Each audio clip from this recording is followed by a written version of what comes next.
नमस्कार दोस्तों। जम्मू कश्मीर जिसे भारत का स्वर्ग कहा जाता है, प्राचीन काल से इसका आध्यात्मिक दृष्टि से काफी महत्व रहा है। शिव पुराण से लेकर स्कंद पुराण और दूसरे कई अन्य पुराणों में इसका जिक्र किया गया है। इन्हीं में से एक है जम्मू की जामवंत गुफा। यह गुफा तवी नदी के तट पर स्थित है। कई पीर, फकीरों और ऋषि मुनियों के इस गुफा में तपस्या करने के कारण इस गुफा को पीर खो गुफा के नाम से जाने लगा। यहाँ के लोगों का मानना है कि यह गुफा देश के बाहर भी कई मंदिरों और गुफाओं से जुड़ी हुई है। मान्यता है कि उस गुफा में जामवंत और भगवान श्री कृष्ण के बीच युद्ध हुआ था। जम्मू और कश्मीर के जम्मू नगर के पूर्वी छोर पर एक गुफा मंदिर बना हुआ है जिसे जामवंत की तपोस्थली माना जाता है।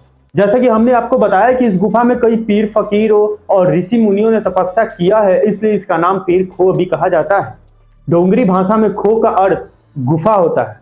कहते हैं कि रावण के युद्ध में जामवंत भगवान राम की सेना के सेनापति थे। युद्ध की समाप्ति के बाद भगवान राम जब विदा होकर अयोध्या लौटने लगे तो जामवंत जी ने उनसे कहा कि प्रभु, युद्ध में सबको लड़ने का अवसर मिला, परंतु मुझे अपनी वीरता दिखाने का कोई अवसर नहीं मिला। मैं युद्ध में भाग नहीं ले सका और युद्ध करने की मेरी इच्छा मेरे मन में ही रह गई। उस समय भगवान ने जामवंत जी से कहा, तुम्हारी ये इच्छा अवश्य पूर्ण होगी। जब मैं कृष्ण अवतार धारण करूंगा तब तक तुम इसी स्थान पर रहकर तपस्या करो। इसके बाद जब भगवान कृष्ण अवतार में प्रकट हुए तब भगवान ने इसी गुफा में जामवंत से युद्ध किया था।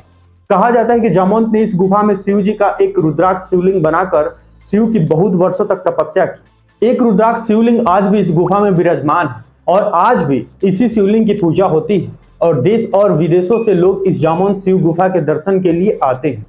कहा जाता है कि एक रुद्राक्ष शिवलिंग पूरे भारत में सिर्फ जामवंत गुफा पीर खो में है और किसी भी जगह नहीं है।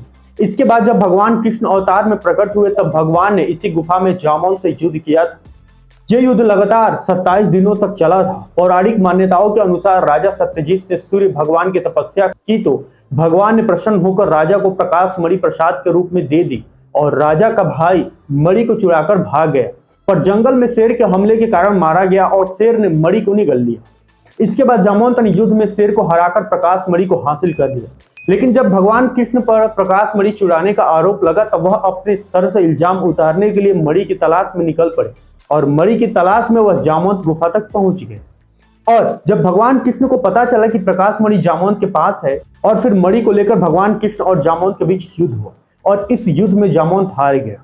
हारने के बाद जामवंत ने इस प्रकाश मणि को भगवान कृष्ण को दे दिया था। कहा जाता है कि इस जामवंत गुफा की जानकारी सबसे पहले शिव भगत गुरु गोरखनाथ जी को पता चली थी और उन्होंने अपने शिष्य जोगी गरीबनाथ को इस गुफा की देखभाल करने के लिए कहा था और अपने गुरु की आज्ञा के अनुसार वह इस गुफा की देखभाल करने लगे और अपनी धुनी जमाकर बैठ गए। यह भी कहा जाता है कि यह जामवंत गुफा 6000 साल से भी अधिक पुरानी गुफा है। कहा जाता है कि जम्मू कश्मीर के राजा बैरम देव जी ने 1454 ईस्वी से लेकर 1495 ईस्वी के दौरान इस गुफा में मंदिर का निर्माण करवाया था। इसलिए जम्मू के इस प्राचीन शिव मंदिर को जामवंत गुफा या फिर पीर खो भी कहा जाता है। पीर खो तक पहुंचने के लिए श्रद्धालु मोहल्ला पीर मट्ठा के रास्ते गुफा तक जाते हैं। इस मंदिर की दीवारों पर देवी देवताओं मनमोहक चित्र उकेरे गए हैं। आंगन में शिव मंदिर के सामने पीर पूर्णनाथ और पीर सिंधिया की समाधियां हैं। जामवंत गुफा के साथ एक साधना कक्ष का निर्माण किया गया है जो तवी नदी के तट पर स्थित है। आशा करते हैं दोस्तों ये जानकारी आपको पसंद आई होगी। अगर पसंद आई है तो इस वीडियो को लाइक तथा मेरे चैनल को सब्सक्राइब अवश्य करें। धन्यवाद।